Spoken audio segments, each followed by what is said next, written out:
Ons praat vanaand en ons sluit bietjie af met die vliegtuigstorie. Ons het begin en gesê daar sekere kragte. Jy dryfkrag nodig om op te styg en aan te gaan. Maar jy sê hoor jy vlieg, hoe vinniger kan jy vlieg? Dan het ons gesien daar is weerstand wat van voor af kom. Wind en ons kan nie vlieg sonder weerstand nie. Ons gebruik die weerstand om op te styg en te vlieg.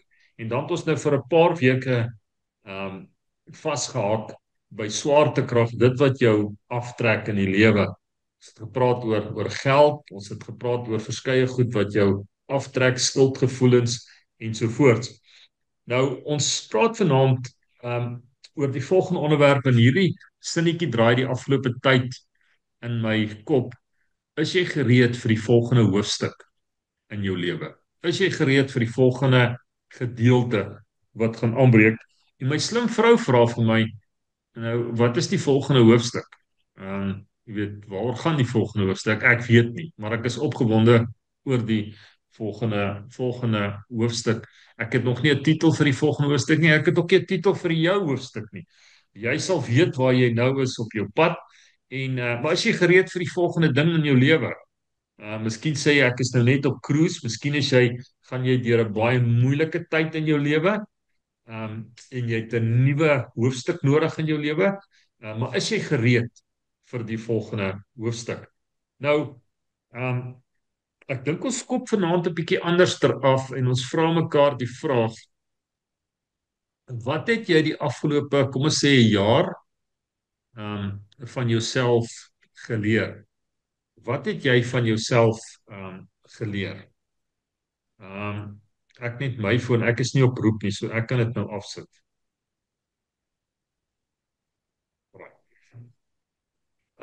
Kom ons begin daar by Salome. Salome, ek het spesifiek hierdie ysbreker vir jou opgesit. Wat het jy die afgelope jaar van jouself Ek het, geleer? ek moet sê daai vraag was vir my nogal wow, want ek het 'n opstel geskryf oor dit. Toe nou, dit het toe nou net begin en toe gaan dit net aan en aan en aan. So ek het baie goeters wat ek kan noem, maar dit is nou heeltemal te veel vir nou. Ek gaan maar net sê die groot ding wat ek die grootste ding wat ek geleer het is beslis om te wag op die Here en om want hy gaan my help op die regte tyd en ook om oor te gee aan hom, om alles wat ek het vir hom te gee. En ek het dit en dit kort ook oefening, soos baie goed wat ons moet doen, kort dit oefening, maar as jy dit reg kry, dit is die asemrowendste gevoel wat jy kan kry om daai vrede wat die verstand te bowe gaan wat Paulus van praat te hê, om te weet die Here is in beheer. Hy het alles. Nou dit werk nog elke dag, is nou nie 100% al reg nie, maar dis iets waarna ek nou werk wat ek nou kan sê ek nog moet leer aanleer, maar dit was die twee groot goed in my lewe, maar ek het nog baie meer goed. Want ek het Jy, baie geleer hierdie tyd. dink jy, ons weet dit was 'n moeilike tyd, jy het tieners verloor, is nou al 'n bietjie langer as 'n jaar terug. Maar dink jy dat dit wat jy geleer het die afgelope tyd, sou jy dit geleer het as jy nie teenstand gehad het nie? Glad nie. Nee, ek moes dit gehad het. Anders sou ek dit maar net, dit is nou maar so, dit gebeur, maar dit is regtig, ja, dit was nodig vir my om deur hierdie te gaan, want dit was ook deel van my voorbereiding vir wat ek nou doen en ek het nie geweet nie. Ek was in my lewe lank voorberei vir goed, vir nou, maar ek het goed geleer wat ek gewonder het, nou, kom het ek dit leer? Waar gaan ek dit ooit gebruik? Wat gaan ek met dit doen? En dis nou alles wat ek nou gebruik, dit het ek nou nodig. So ek was letterlik my hele lewe lank voorberei vir dit, vir nou. Dit is baie belangrik wat jy sê. Jy hele lewe word jy voorberei vir dit wat jy nou ervaar, né? Ja, ja, dis Marius, wat het jy die afgelope tyd geleer van Amerika en voor Amerika? Ehm ek dink vir daai kant toe is dat jou kop sê jy kan 'n ding doen, maar jou lyf sê dit is nie meer so maklik nie. Jy raak vinniger moeg, jy raak vinniger van balans af. Ehm ek het 'n bestuurslisensie saamgevat so doen ek het nie eens in 'n kar se wiel geraak het, want dan jy dink, okay, jy gaan nou hierso so draai, dan sien jy nee, hulle draai heeltemal in 'n ander baan in. Is heeltemal anderster, is nie dieselfde nie. En die mense daar is baie rustiger, so hulle raak nie kwaad vir jou as jy verkeerd ry nie, maar mense wil nou nie ongeluk gemaak onnodig nie. Ehm ja, en dan geduld en fokus bly bo baas. Maar lyk my hoe ouer ek word, hoe meer sukkel ek om te fokus. Ehm is Hoekom ek sal jy lees 'n ding, ook ek is dit lees op 'n te ding. onthou? Ja, ek onthou nou 'n ding, maar jy lees iets en dan sien jy 'n woord en dan gaan jy weer verder met daai woord. Gaan soek jy nou eers hier iets op die internet en dan trigger dit jou weer iets anderster en so kry jy nooit klaar gelees wat jy wou gelees het nie, maar jy het nou 'n klomp ander goed uitgevind, maar dit het niks te doen met eintlik wat jy mee besig is nie. So fokus is raak vir my moeiliker. Ek lees nou die dag toe sê hulle weet die voordeel van Google. Dis maklik om vinnig iets te Google, maar ons word so gebombardeer met so magdom kennis dat ons eintlik nie leer want daar's te veel goed. Jy weet, soos jy sê jy lees iets en dan lees jy daar dan jy weet verstaan jy dit is te veel vir jou brein om te vat. Lisel, wat het jy die afgelope tyd geleer? Ek kan by Salome aansluit van as jy oorgee, dan gebeur goeters. En die afgelope ruk het ek ook besef ek het geleer by die Amerikaners om tolerant te wees. Mense is so geneig om vinnig te reageer waar jy as jy bietjie net stadiger reageer dan gebeur daar nie krisisse nie of mense raak nie ontsteld of so nie as jy jouself net so bietjie inhou. En ja, die oorgee is moeilik, soos Salome ook sê, dis 'n proses, maar sodra dit gebeur, dit het 'n paar keer met my gebeur nou in Amerika waar ek, soos Mario sê, mens kan nie altyd fokus nie, jou stilte tyd is bietjie deurmekaar want daar's net soveel goed wat aan die gang is. Maar as jy net bietjie stil raak, 'n praktiese voorbeeld wat ek kan gee, waar ek gevra het, Here, stuur net iemand vandag oor ons pad met wie ons kan deel, want mens mis dit baie keer en alhoewel dit in Engels is, stuur net iemand oor ons pad en toe stuur hy die Uber driver en ons het die 45 minute rit so lekker gepraat oor die Bybel en oor hoe groot en awesome God is. So as mens dink baie keer dis net mens kan nie sulke klein goedjies vra nie, maar as jy net vra en dit vir hom los, dan gebeur goeie. So dis wat ek geleer het, ek moet net oorgee en nie so wil in beheer wees. Okay, my meisie, behalwe van die 7 wonders van 'n man wat jy die afgelope jaar geleer het, wat het jy nog geleer? Definitief om geduldig te wees. Geduldig te wees met die 7 wonders van die mannemense. Ja, ek kan eintlik by al 3 van julle aansluit. Dit is so die oorgee is miskien vir my die grootste ding. En ja, Salome, die vraag wat Louis vir jou gevra het, was dit nie vir jou man wat oorlede is nie, sou jy daai oorgee, daai ding kon doen? Ek het baie van myself geleer in hierdie 2 jaar wat verby is. En rustigheid, ek het baie rustiger geword. Verskriklik. Skielik maak goed nie meer vir my saak, wat altyd vir my so verskriklik saak gemaak het nie. Fokus is verseker een van die dinge waarmee ek sukkel. Maar ek hoor ook wat Louis sê, die kennis hier buite is skielik so oorweldigend. Laat 'n mens eintlik sukkel, jy het nie altyd 'n leer vir dit wat jy inneem nie. Wat laat ek gegroei het? In 'n positiewe sin, verseker. Ek het verseker gegroei van al die lekker kos wat jy maak. Ja, nee, ek ook. Stel, wat het jy die afgelope tyd geleer? Om geduldig te wees. Stel, ekskuus. Jonah is alright. Stel? Vir genoeg te wees. Mens kan met min klaarkom. Jy kan. Te wag en stil te wees. Teresa? Jy het hierdie stem nog nie gehoor, jy luister na haar stem. Dink hulle het my al gehoor. Maar dalk John hulle nie. Nee. Bevind my in 'n wagtydperk en dit was die ergste, die moeilikste was vir my om daai geduld te kry, want ek is 'n baie ongeduldige mens.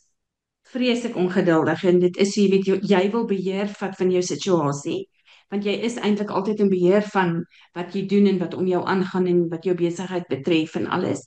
En skielik moes ek net daai geduld kry om te kan wag. En daar's nie 'n dag en 'n datum vir die antwoord nie. So dit het my ongelooflik baie geduld geleer. Ja. Tannie Wilma? Ek is eintlik baie geduldig, maar net partymal as jy op die pad ry en jy kry ongeskikte mense, dan kan ek my koel verloor. Maar ja, anders is ek, as die Here my niks gegee het, het hy my geduld gegee. Yes, dan het nog meer en meer geduld geleer. Ja, nee, ek moet sê, nogal oor die ek soos my ma, baie geduldig, ja. Tannie is die eerste vrou wat dit het. Okay. Nee, ek Tannie moet kan sê, Tannie kan gerus bietjie 'n klas aanbied vir die ander dames hoe om geduldig te wees. Sien jy saam? net Sien jy sê, saam, John? hy wil nie, hy sit langs sy vrou. Hy's 'n chicken. Het Tannie geweet wat was John se bynaam op skool? KFC. Okay. Hy het gelukkig nie gehoor nie. John. Okay, daar's Tannie Bomma's nou. Okay. John, Tannie Bomma praat net mooi goed van jou, moenie bekommerd wees nie. Wat het jy die afgelope tyd geleer, John? Om nie opgewonde te raak nie. John, jy moet dit vir my leer. Ek raak baie opgewonde. Want dit help nie. Dit se bly net kalm en bly net in die Here se genade, want hy is die enigste persoon wat kan vir jou die raad gee en hy is die enigste persoon wat jou kan help. Want jy as eie mens kan jouself nie help nie. Jy is verseker.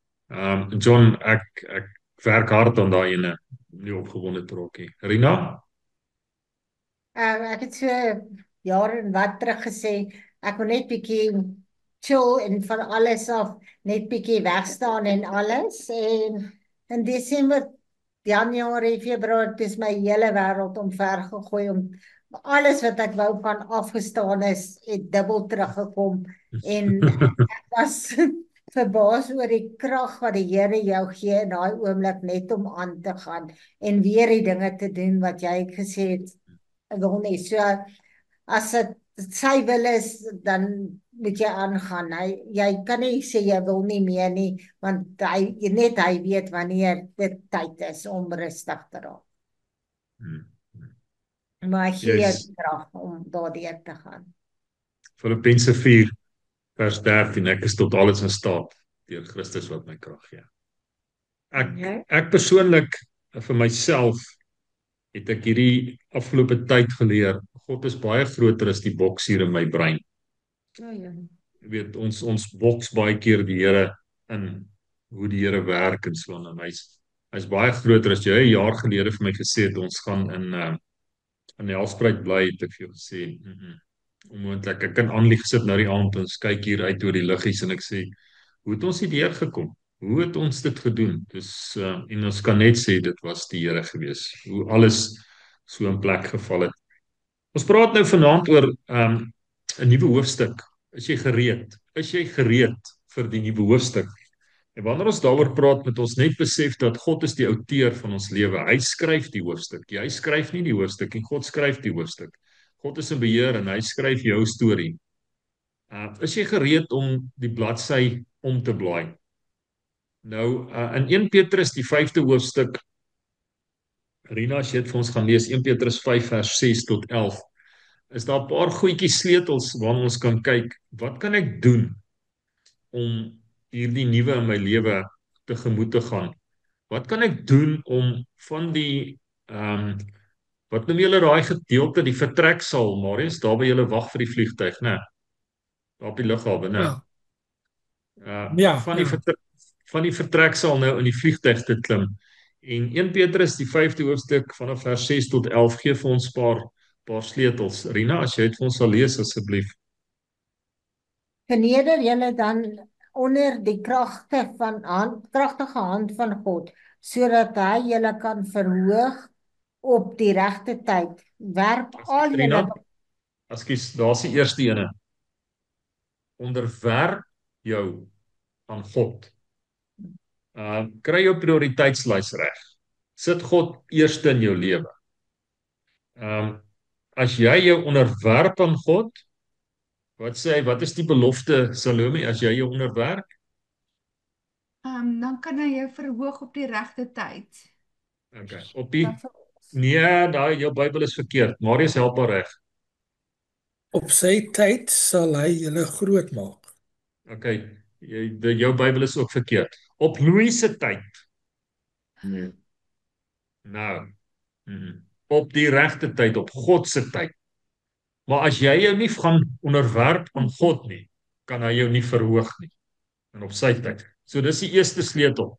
Onderwerp jou aan God, God sal jou verhoog. Dis nie nodig om jou eie beeld te blaas en jou eie selfbeeld te poets nie. God sal dit vir jou doen. Okay, Rina?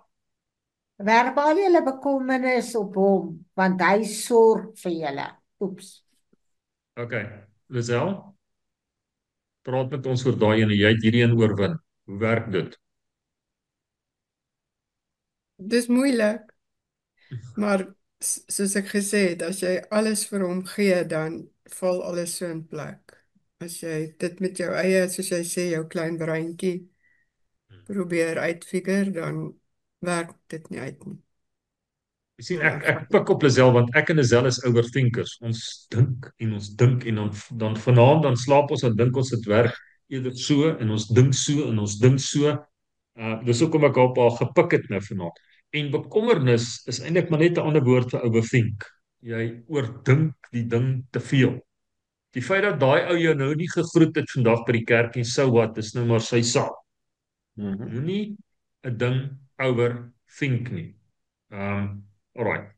Werp jou bekommernis op God. En dis 'n baie moeilik en is maklik om te praat, maar bekommernis gaan ons nêrens bring nie behalwe om ons siek te maak. Alright, Rina? Wees nugter en waaksaam, want julle teenstander, die duiwel, loop rond soos 'n brullende leeu en soek wie hy kan verslind. Okay, maar jy's nou, wag 'n bietjie, jy's heeltemal verkeerd nou. Ek onderwerp my aan God. Ek overthink dinge nie, ek bekommer my nie. Waar kom die duiwel nou? Dan sit mos nou highway heaven toe. Dit sal mos nou net goed gaan met my as ek my onderwerp aan God. Waar kom jy nou vandaan? Nou wil jy nou die duiwel hier aanbring? Nee. Al is ons is onderwerp aan die Here, die Here sal ons verhoog op die regte tyd, het jy 'n teenstander, die duiwel. Hy loop rond soos 'n brullende leeu, en hy kyk wie hy kan verslind. Ons het nou die aand het ons so naby die wildtuin, was ons so naby die wildtuin, en dan brul die leeu's. Ek dink as jy alleen in die veld is en daar's nie beskerming van 'n huis of so nie, kan dit baie vrees aan jou hand wees. Okay, Rina, onderwerp jou aan die Here. Eers okay. Hulle moet julle teenstaan standvastig in geloof, omdat julle weet dat dieselfde lyding opgelê word aan julle broederskap wat in die wêreld is.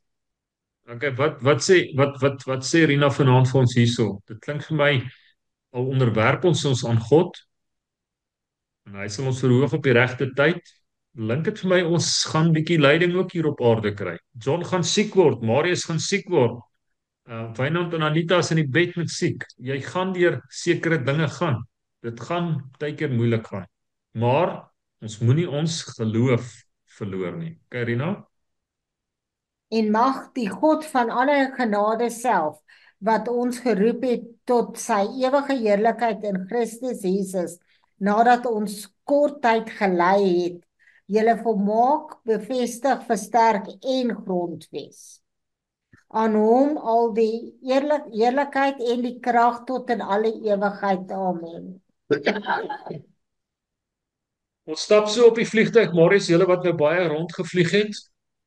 En ek gaan nou nie die rassekaart speel nie, maar as jy so op die vliegtuig stap en jy kyk so en jy kyk so in die wat s'ie cockpit, né, die waar die loodse sit, né? En jy sien daar sit 'n okay, ek gaan dit nou nie noem nie, maar kom ons sê daar sit 'n ouetjie maar hy sy so kort, hy kan nie eens bo dit uit by die venstertjie uitkyk nie. Wat gaan deur jou gemoed dan? Jy hoop maar dan net hy is die die second in charge, en nie die ou wat in charge is nie. En wie is in charge van ons lewe? Wie skryf ons lewe? God skryf ons lewe. Goed. So kyk verby die sienlike. Sien God raak. Is jy gereed vir die nuwe hoofstuk in jou lewe? Enige iemand wat iets wil sê oor 1 Petrus 5 vers 6 tot 11?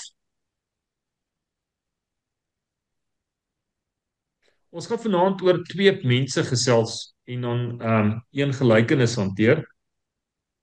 En ek was versigtig om dit te sê, dit wat ons baie keer weerhou om te vlieg. En ons het nou al in die verlede gepraat, wat beteken dit om te vlieg? En dis om jou skepingsdoel uit te leef, is jouself.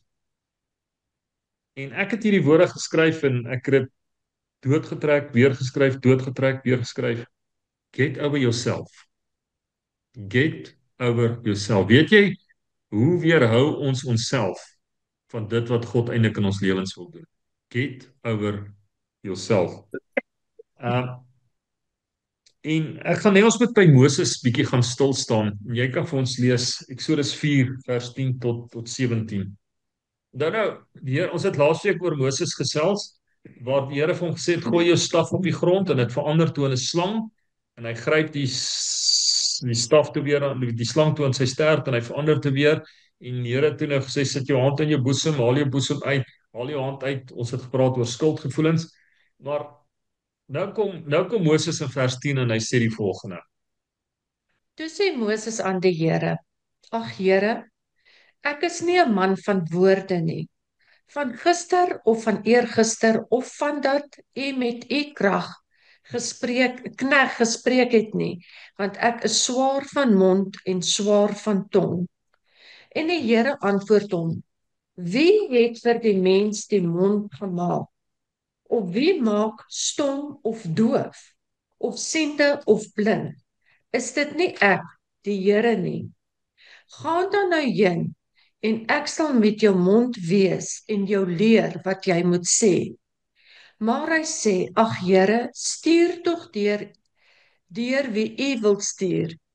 Toe ontvlam die toorn van die Here teen Moses, en hy sê: Is jou broer Aaron, die Lewiet, nie daar nie? Ek weet dat hy goed kan praat, en hy gaan ook al uit om jou te ontmoet. En as hy jou sien, sal hy bly wees in sy hart. Tot waar moet ek lees? 17. Jy moet dan met hom spreek en die woorde in sy mond lê. En ek sal met jou mond en sy mond wees en julle leer wat julle moet doen. En hy moet vir jou met die volk spreek. En dan sal hy vir jou 'n mond wees en jy vir hom 'n God wees. Neem dan hierdie staf in jou hand, waarmee jy die tekens moet doen. Kyk, enige opmerkings oor hierdie gedeelte, oor Moses se verskoning?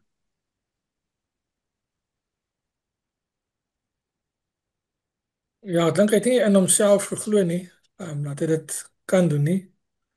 Seker maar oor verskeie redes. Maar baie keer het jy iemand agter jou nodig wat jou glo, wat jou sal bystaan, om jou aan te moedig om aan te gaan en dalk vir jou hulp aan te bied om te doen wat jy moet doen. So dis ek dink is bly maar altyd by spanwerk. En dit is amazing laat God verstaan. Kyk, hy wou hê Moses moes dit doen, maar toe Moses aanhou verskonings het, toe stuur hy vir hom Aaron. So ja, toe kan Aaron die werkie doen. Ja, ten spyte daarvan dat hy kwaad geword het vir Moses, né? Ja. Ek wil nou sê dis van die min kere in die Bybel wat dit opgeteken het dat die Here kwaad geword het. Ek dink jou vertaling sê God het hom vererg. Ja. Kom ons vra die vraag, wat maak vir God kwaad? Wat maak God kwaad wat Louis doen? Ongehoorsaamheid, die stel fluister die saggies omdat ons nie luister nie. Wat maak God kwaad? Ook Ongehoorsaamheid. Skus, 'n mens wil nie uit sy comfort zone uitbeweeg nie, want hy's happy daarso. Ons wil net in die vertreksaal sit. Ons wil maar nou net skapies oppas hier in die ding is. Ons wil nie uitleef dit waarvoor ons geskape is nie. En God weet, daar is soveel meer wat ons kan doen. Daar is soveel meer goed wat hy vir ons deur ons lewens kan doen en hoe ons sy koninkryk kan uitbou en ons sit hier agter die ding. Wat was Moses se probleem? Hoekom wou hy nie teruggegaan het nie? Hoekom wou hy nie teruggegaan het nie? Wat was sy probleem? Ek dink hy het gesukkel om te praat, maar hy het daarom ook 'n geskiedenis agter hom gehad waarvoor hy weggehardloop het. En hy het gedink dit gaan hom kom inhaal. Die ouens van die Lewiete, dis mos ouens wat regtig goed gedoen het, is dit nie? Ja, hulle was die dominees en die pastore.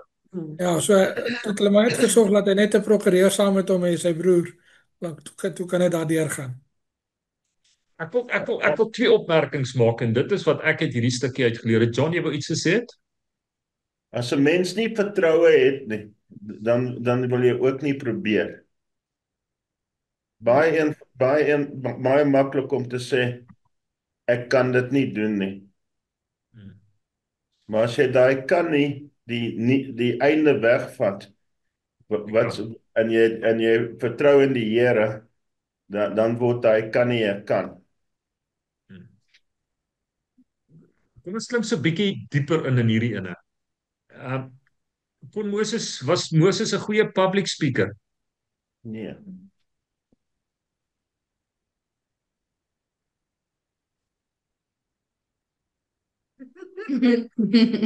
Hy was van Huckleberry Finn se familie gewees. Huckleberry Finn, wat sê Salome? Sy's die slim ene. Ja, hy was dit is waar wat Marius sê hy was. Ja, maar jy praat net saam, Marius het nie eens gehoor waaroor ons praat nou nie. Was Moses 'n goeie public speaker? Nee. Want hy het gehakkel. Okay, R500, wie wil my wet? Hy was 'n goeie public speaker. Ek weet nie glad nie hoe om dit te staaf nie. Ek weet nie waar ek het gehoor nie, maar ek het iewers gelees of gehoor dat hy kon praat. Hy kon goed praat. Dit was net dit is 'n verskoning gebeur, maar ek weet, maar okay, help my reg. Okay, Lisel het die Bybel deurgelees en toe in sy Handelinge kom, ek dink is Handelinge 17. Nee, dis waar jy dit gelees het, Lisel. Kom ons kyk. Kom ons Google gou-gou. Wie kan Google? Wie kan Google? Wat wil jy Google? Wat moet ons vra? Was Moses a public speaker? Bible. B-I-B-L-E, Bible. Was Moses a good public speaker?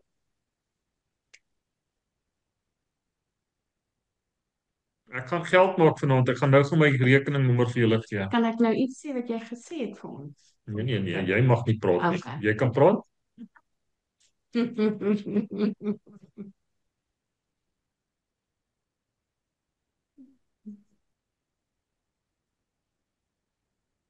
Jy kan praat, Teresa. O, tog ek mag nie. Goed, ek het opgehou luister toe jy gesê het jy mag nie. Ons het gepraat daaroor hy die opleiding gehad om 'n publieke spreker te wees. Maar hy het nie die vermoë gehad. Ja, nie die selfvertroue gehad nie. Het jy hom gekry, Lisel? Wat sê Handelinge? Nee, ek het nou nie Handelinge gekry nie, maar ek het nou sommer vir Chat gevra, ChatGPT, en hy sê nee, aanvanklik nee, Moses het nie selfvertroue gehad om vlot te praat nie. Later het hy wel met gesag en oortuiging gepraat. Dit wys dat God iemand kan gebruik, al voel hulle swak of onbevoeg. Maar ek het sal nie maar Handelinge gekyk nie. En hulle sê not Ja. even Israelites would listen to him. Ja. Het jy dit gekry, Salome? Nee,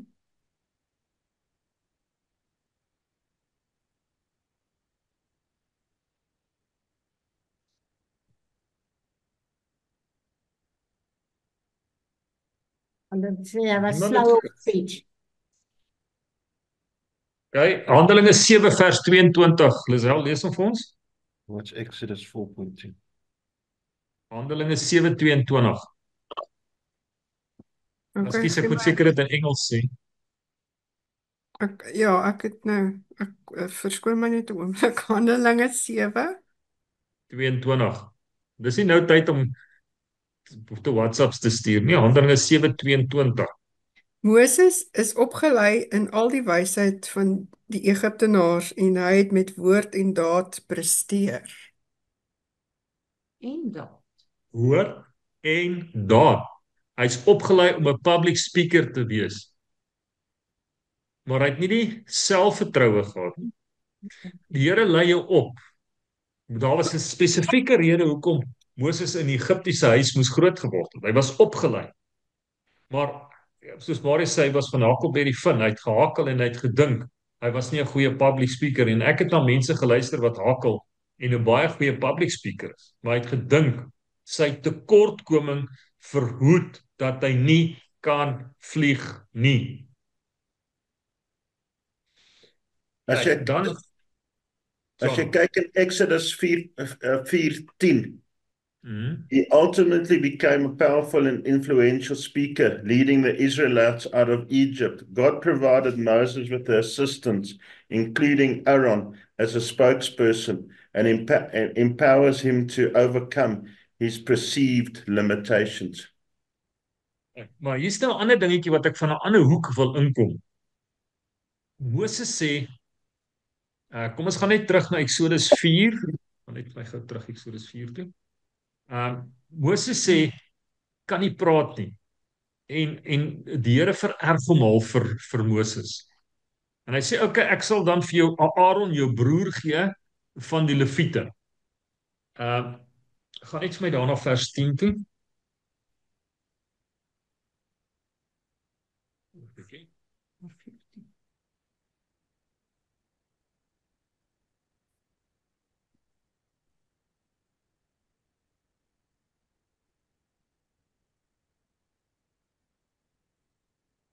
Vers 16. Lees net weer vir ons vers 16, Rina. Daar's iets interessants. Dis nou nadat, ekskuus Rina, Rina, dis nou waar die Here toegegee het aan Moses, ek kan nie praat nie. So okay, ek sal 'n Aaron na jou toe stuur. Maar lees wat sê hy hierso. Okay? Vers 16. Exodus 4:16, nee. Dis reg? En hy moet vir jou met die volk spreek en dan sal hy vir jou 'n mond wees en jy vir hom 'n God wees. Wat sê julle van daai laaste gedeelte? En jy sal vir hom 'n God wees. Okay, ons verstaan die Here sal met Moses praat en Moses sal dit vir Aaron sê en Aaron sal dit vir die volk sê. So ewe skielik kry Aaron meer verantwoordelikheid en God is in 'n klein lettertjie hierso geskryf. Baie keer ons moet dit nou stadig sê, anders dan gaan julle my verkeerd verstaan. Baie keer ons onbereidwilligheid veroorsaak dat die Here sekere goed in ons lewe moet sit en dit word 'n ekstra las op ons lewe omdat ons nie volgens God se plan in ons lewe wil leef nie.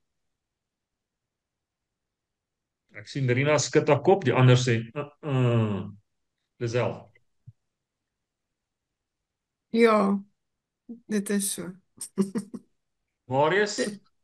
Ek dink nie dit is 'n algemene probleem of nee, laat ek vir myself praat. Ek dink ek besef nie altyd hoe groot my God is nie en wat hy deur my kan doen nie, want ek glo dit self nie. So, hy wil deur my werk, maar partykeer moet hy ander gebruik, want ek wil nie besef hoe groot hy is en wat hy in my gesit het nie, as dit sin maak. Teresa? Ek stem saam, Teresa? Want ek dink as Moses daar gehoorsaam was, sou die Here 'n groter werk deur hom gedoen het. Hy sou dalk in daai oomblik wat hy met hulle moes spreek, sou hy nie gehakkel het nie. Hy sou dit makliker kon doen, maar hy was nie bereid om toe te laat dat die Here deur dit werk nie. Stem saam. Een van julle op hierdie groep het vir my 'n boodskap, 'n preek gestuur. Julle dink ook ek het 'n preke nodig. Van wat was die verskil tussen Aaron en Moses? Albei het uit dieselfde huis uitgekom, maar Moses het 'n tent van samekoms gehad. Nou jy daai preek dis ja. Laasjaar se Pinksterdienste. Okay. Wie die goue kalf gemaak?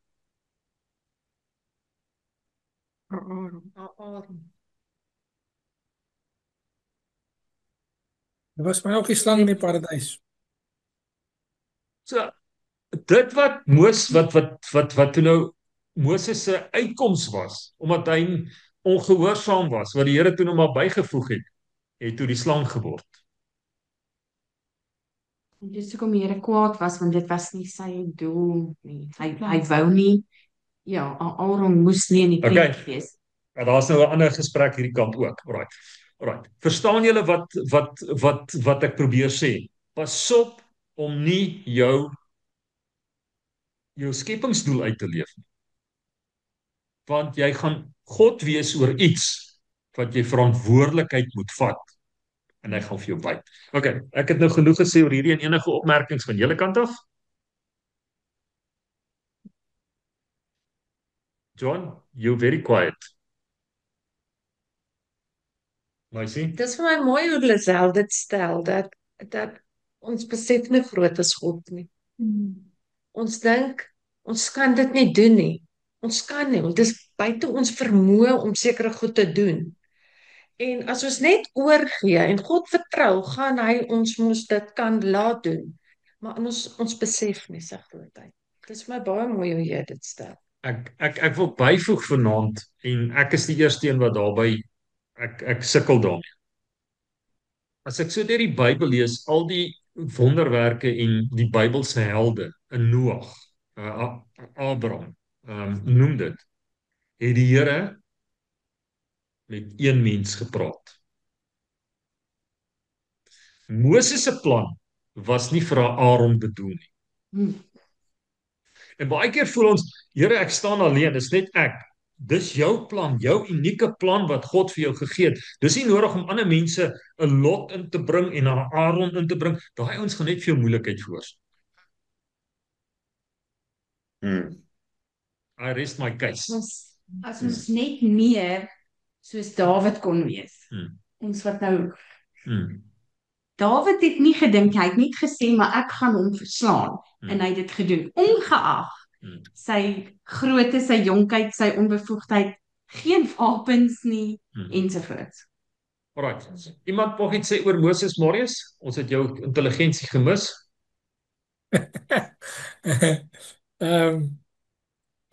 Nee, ek dink dat maar sommer wat jy nou gesê het, ek dink as jy opgewonde is oor jou nuwe deur wat oopgaan, dan is dit volgens die wil van die Here. As jy begin verskoning soek, is dit dalk nie wat die Here wil hê jy moet doen nie. Of hy wil hê jy moet dit doen, maar jy moet nie verskoning soek alvoor jy iets anders gaan doen nie. Volg die deur wat vir jou oopgemaak is en vertrou dat God jou sal lei daardeur. Okay, Ons het 15 minute, is dit genoeg Salome om by die volgende een uit te kom? Nee. Ek wil net nog iets sê. As ek nou die prentjie so kyk, dan kan ek my nou voorstel oor Moses. Hy het ook as ek nou kan dink, het hy nou vir Aaron gebruik om vir hom te praat, maar toe hy begin om sy selfvertroue terug te kry, het hy oorgeneem. So dit was baie in die begin, het hy tog wel gesien hy kan dit doen. So toe het Aaron toe het hy nie meer Aaron nodig gehad nie. So ek weet nou nie, ja, dit kan wees dat dit vir hom so oorbrugging was, maar heeltemal nie reg nie, maar Op die einde van die dag het Aaron sy probleem geword. Aaron het die goue kalf genoem. Besef dit net vanaand, ek het dit hier geskryf. Wie is die hoofkarakter in jou boek? Jy. Dit gaan oor Louis.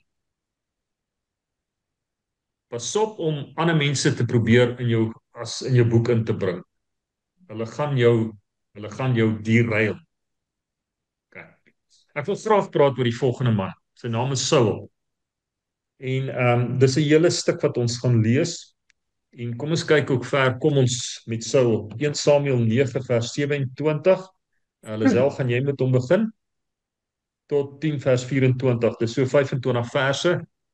Jy kan hom maar op 'n vers 6de rad sit, so jy kan hom maar gooi. Dan gaan jou probeer nie onderbreek. Toe hulle buite die dorp kom, sê Samuel vir hom, gee die jongman opdrag om vooruit te loop, maar jy moet hier bly staan, want ek het 'n boodskap van God vir jou. Samuel neem toe 'n kruik met olie, gooi dit op Saul se kop uit, soen hom en sê, die Here het jou gesalf as leier oor sy besitting. Wanneer jy vandag van my af weggaan, sal jy 2 persone by Rachel se graf naby Selsag op die grens van Benjamin teekom. Hulle sal vir jou vertel, die donkies wat jy gesoek het is gekry. Nou is jou pa oor jou bekommerd en vra, ek wonder waar is my seun? Wanneer jy by die groot boom by Tabor kom, sal jy 3 persone sien wat opgaan om God by Bethel te dien. Een sal 3 jong bokkies dra, die tweede 3 brode en die derde 'n sak wyn. Hulle sal jou groet en 2 brode aanbied. Jy moet dit aanvaar. Daarna sal jy aankom by Gibea van God, waar die garnisoen van die Filistyne is. Naby die dorp sal jy 'n klompie profete teekom op pad vanaf die altaar op die hoogte. Hulle sal met begeleiding van 'n harp, 'n tamboerijn, 'n fluit en 'n lier profeteer. Dan sal die gees van die Here met krag op jou kom en jy sal soos hulle profeteer en 'n ander mens word. Na hierdie tekens moet jy doen wat nodig is, want God is met jou. Gaan dan vooruit na Gilgal toe en wag daar vir my. Na 7 dae sal ek kom om brandoffers en maaltydoffers te bring en verdere opdragte aan jou te gee. Toe Saul omdraai om te gaan, het God sy hart verander. Al die tekens waarvan Samuel gepraat het, het daardie dag gebeur. Toe Saul en die jong man by Gibea aankom, sien hulle die profeet hulle tegemoet kom. Die gees van God het toe met krag in Saul begin werk, sodat hy ook soos 'n profeet opgetree het. Almal wat hom voorheen geken en gesien het hoe hy soos 'n profeet optree, het vir mekaar gesê, wat het dan met die seun van Kis gebeur? Hoe is dit dat Saul ook tussen die profete is? Iemand uit die omgewing het gevra, waarvandaan kom hulle nou eintlik? Daarom het dit 'n spreekwoord geword. Is Saul ook onder die profete? Lisel, vat 'n blaaskans, Lisel, stel van vers 13. Toe hy klaar was met profeteer, het hy op die hoogte aangekom. En die oom van Saul het vir hom en sy dienaar gevra, waar het julle heen gegaan? Daarop sê hy, om die esel te soek. En toe ons sien dat hulle nie daar was nie, het ons na Samuel gegaan. En die oom van Saul sê, vertel my tog wat Samuel vir julle meegedeel het. Toe sê Saul vir sy oom, hy het ons verseker meegedeel dat die esels gevind is.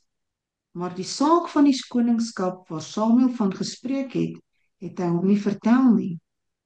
En Samuel het na die volk van die Here in Mispa byeengeroep en aan die kinders van Israel gesê, so spreek die Here, die God van Israel, Ek het Israel uit Egipte laat optrek en julle gered uit die hand van die Egiptenaars en uit die hand van al die koninkryke wat julle verdruk het. Maar julle verwerp vandag julle God wat julle uit al jul onheile en node verlos het en sê, nee, maar hy moet 'n koning voor ons aanstel. Stel julle dan nou op voor die aangesig van die Here volgens julle stamme en volgens julle geslagte. Toe Samuel dan al die stamme van Israel wat nader kom het, is die stam van Benjamin aangewys. En toe hy die stam van Benjamin volgens sy geslagte laat nader kom het, is die geslag van Matri aangewys. Verder is Saul, die seun van Kis, aangewys, en hulle het hom gesoek, maar hy was nie te vind nie. En hulle het die Here verder geraadpleeg. Het nog iemand hierheen gekom en die Here sê, kyk, hy het tussen die pakgoed weggekruip. Daarop het hulle geloop en hom daarvandaan gebring. En toe hy tussen die mense gaan staan, was hy van sy skouers af boontoe, hoër as die hele volk. En Samuel sê aan die hele volk, sien julle hom wat die Here uitgekies het? Want daar is nie een onder die hele volk soos hy nie. Toe juig die hele volk en sê, mag die koning lewe. Kyk net tot sover stel. Saul, dis net so vinnig Saul se lewe. Saul is gesalf as koning. Daar was profeseë oor sy lewe. Sy hart het verander. En hier, toe hy nou aan die volk moet bekend gestel word, wat doen hy? Daar gaan kruip weg. Hy kruip weg. Hoekom het Saul weggekruip? Ten spyte daarvan dat hy 'n groot man was, hy was 'n kop en skouers bo al die mense uitgestaan. Hy was nie net gesalfde nie, hy was gelyk soos 'n vorstelike. Hoekom het hy weggekruip?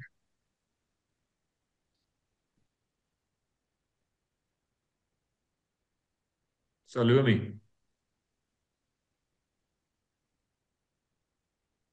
Hy was 'n blou bil gewees, man.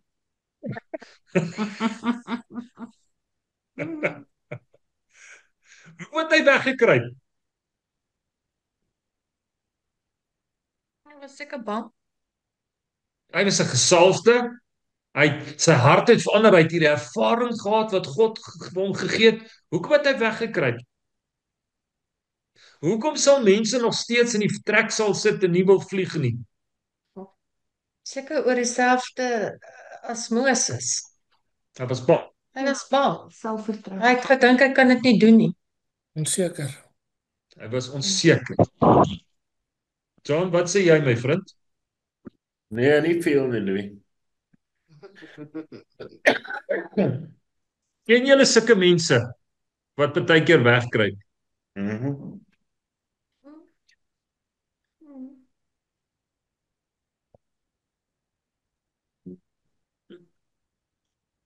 Ons het nie selfvertroue nie.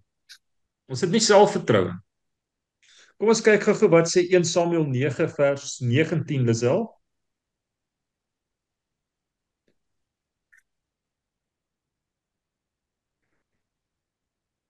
Ek is die siener, antwoord Samuel, gaan so lank voor my teen die hoogte uit na die offerplek toe. Daar sal ons saam eet. Môreoggend sal ek vir jou sê wat jy wil weet en jou dan laat gaan. Vers verder asseblief. Volgende ene. En moet jou nie meer bekommer oor jou pa se donkies wat 3 dae gelede weggeraak het nie, want hulle is alreeds gevind. Die hoop van die hele Israel is egter op jou en jou familie gerig. Saul antwoord hom, ek is maar net 'n Benjaminiet, die kleinste stam in Israel. My familie is boonop die geringste van al die families van ons stam. Hoekom praat u so met my? Ek is maar net 'n arme wurmpie. Ek kom uit die stam van Benjamin. Nee, Here, u kan my nie ek kan dit nie doen nie.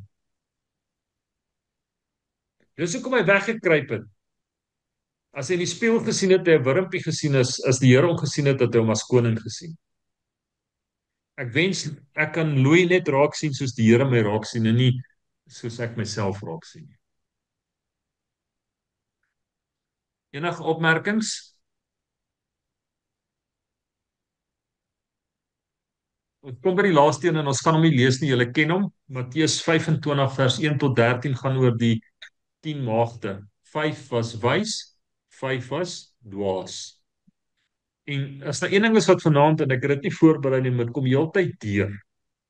Moenie probeer op ander mense se olie oorleef nie. Kry jou eie olie. God het vir jou 'n plan geskryf. My plan en John se plan is nie dieselfde nie. Nou ek gaan volgende week gaan ons bietjie verder daaroor gesels. My plan en God se plan is nie dieselfde nie. Hoe John dit doen is nie te sê hoe Louis dit moet doen nie. En ons moet wys wees. Mariet sê altyd, Here gee vir ons wysheid. Gee vir ons insig om nuwe planne te maak. Wysheid. Moenie probeer op ander mense se olie dit maak nie. Maak seker jy het genoeg olie. Romeine 8 vers 18 wil ek nie afsluit, maar ek wil hom graag uit die nuwe lewende vertaling kry. Ek dink Lisel, jy het hom by jou.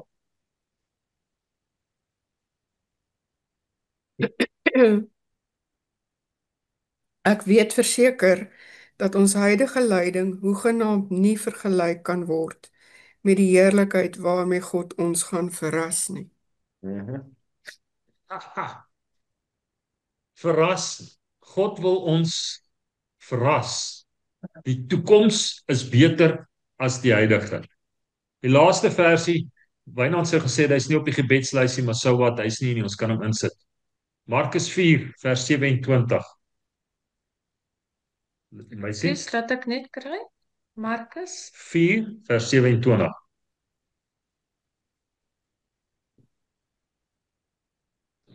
En hy gaan slaap en staan op dag en nag. En die saad spruit uit en word groot. Hoe weet hy self nie?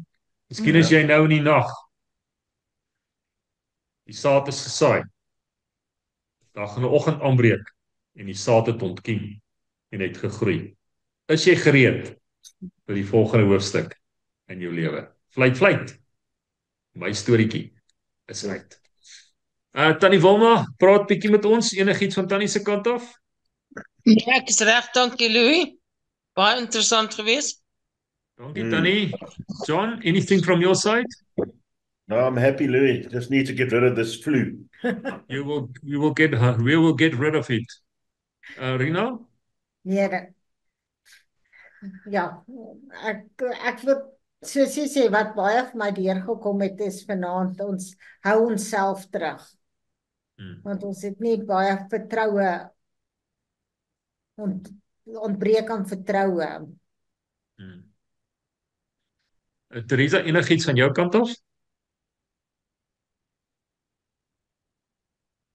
Weet jy, dis 'n harde stryd, maar ek weet, ek probeer om oor te gee. Maar dis moeilik, die wagtydperk is moeilik, maar dit was baie insiggewend en baie bemoedigend. En ja, een oggend gaan ons opstaan en ek dink dan bevind jy jou op die plek waarvoor die groter plan was. Stel? Ek het niks. Salome? Ek wil eintlik aansluit ook weer by Lisel om te sê, as ons maar net weet, en as ons eendag daar voor die Here gaan staan en hy gaan vir ons wys, as ons dit gedoen het, kyk nou net, wat het jy gemis? Dis so. Vertroue in God, né? Hy is die outeur van my lewe. Meisie?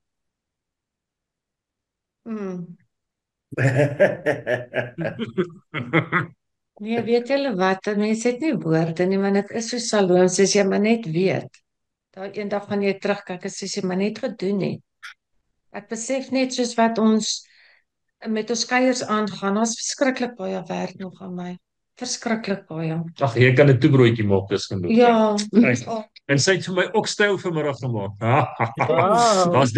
Daar's drie stukkies oor en ek bær dit alleen in die yskas. Ek het vanaand Hy ons. ek het vir hulle gesê ek soek 9 uur die huis stil en rustig. Ek wil alleen kyk. Ek wil Witrifuur se ligte sit, dan gaan ek my oxtail verder alleen. Lisel, enigiets van jou kant af? Nee, ek dink ons het baie gesê, maar ek en Marius het nou nog gepraat. Ons het nou familie weer ontdek in Amerika. Dis sy ouma, ons het mekaar nie eintlik al geken nie. En toe het ek net weer besef, ons identiteit lê in Jesus en so is ons aan mekaar verbind. Ons is 'n familie. Ek het nou in Amerika ook gesien. Die mense is so verskillend van ons. Maar wanneer ons Jesus aanbid of oor hom praat, dit bind ons saam. Al lyk ons anders, al is ons 'n ander kleur as mekaar of al praat jy met 'n baie weird aksent. Daai bind ons saam en dis waar ons identiteit lê. En daarom kan ons nie anders as om vreesloos te lewe nie, want hy is ons alles. So dit is nie maklik nie. Ons kry so baie teenstand partykeer. En dit voel vir my hoe meer of hoe nader jy aan hom beweeg of voel hoe groter is die teenstand. Maar ek dink dit is met 'n doel daar sodat ons groei. So ja. Meneer Brits, Net twee dingetjies van my kant af. Hierdie Langman sou wil ons druk ons altyd in 'n groepie in. Ons is hierdie kleur, ons is hierdie ons het hierdie geleer, ons is daai so ons groepie wat ons in is raak al kleiner en kleiner en kleiner van spesifiek wie is ons. Hy het gesê hy is van die kleinste stam af. Almal is eintlik van dieselfde afkoms af, maar hy het gesê hulle is van die kleinste stam af. Hy beteken niks, maar God het hom raak gesien. En dit maak nie saak wie ons is, hoe klein ons dink ons is in hierdie wêreld nie. God sien jou raak en hy wil iets met jou doen. Dan die tweede ding is hierso met die meisies. Ek sit nou hierdie meisies raak gesien. Vir my is daai gedeelte van daar kom gereeld geleenthede op jou pad. En wees altyd gereed vir daardie geleenthede. As jy nie daai geleentheid gaan mis, 'n geleentheid is net so lank, dan sy verby, dan moet jy weer wag vir die volgende een. Maar wees altyd gereed en op die uitkyk vir daardie geleenthede. Amen. Amen. Dit staan nie by my. Hoekom het die 5 die geleentheid gemis? Get over yourself, bereidwilligheid, leef uit die gees. En as hulle daai geleentheid gemis, moenie geleenthede mis om te vlieg in jou lewe nie.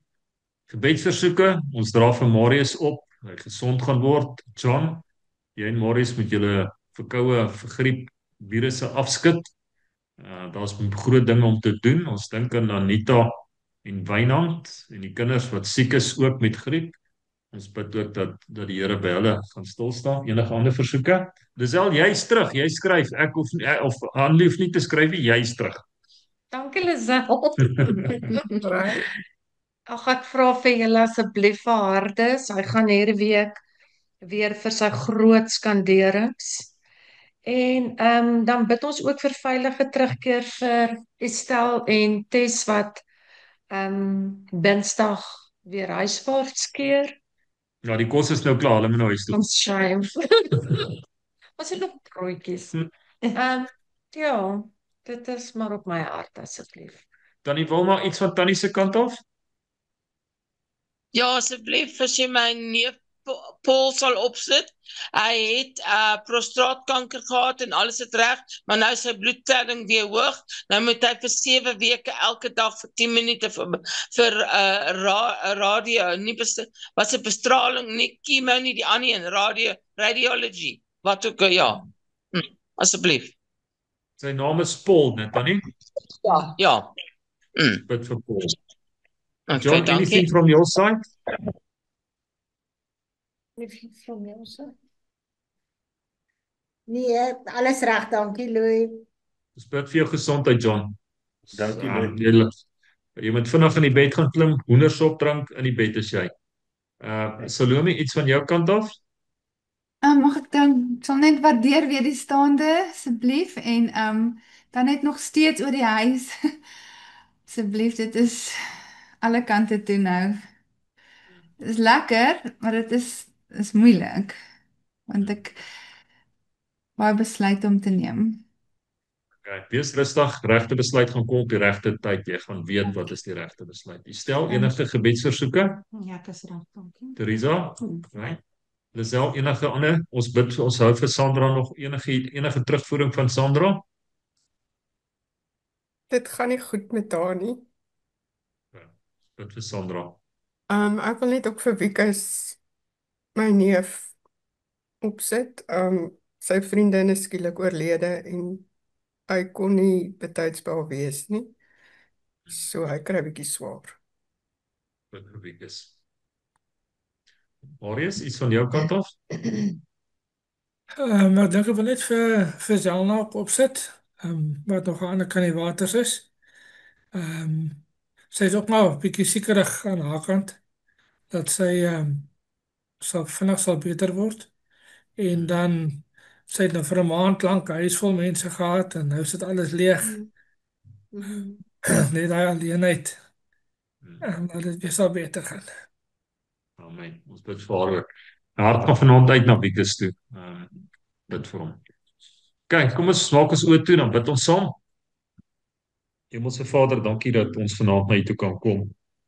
En dankie Here dat U net die beste vir ons wil gee.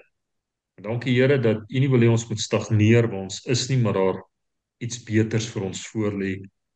Dankie dat ons ook weet, Here, U skryf die nuwe hoofstuk in ons lewens. En vanaand wil ons sê, Here, ons is bereidwillig. Ons onderwerp ons onder die kragtige hand, Here, en U sal ons verhoog op die regte tyd. Ons kom vanaand, Here, ons bid vir John, vir Marius, bid vir Wynand en Anita en die kinders wat siek is vanaand. Bid ek dat U by hulle sal stil staan. Here, dat U hulle sal genees in Jesus naam. Ek dink ook vanaand aan al die versoeke wat genoem is, mense wat U nodig het, mense wat siek is vanaand, mense wat se harte vanaand seer is. Bid ek vanaand dat U by hulle sal stil staan. En Here, dat U wil sal geskied. Dankie Here vir 'n wonderlike groep. Dankie dat U 'n goeie God is. Dankie dat U 'n groot en genadige God is. En ek loof U daarvoor in Jesus naam. Amen. Amen. Amen.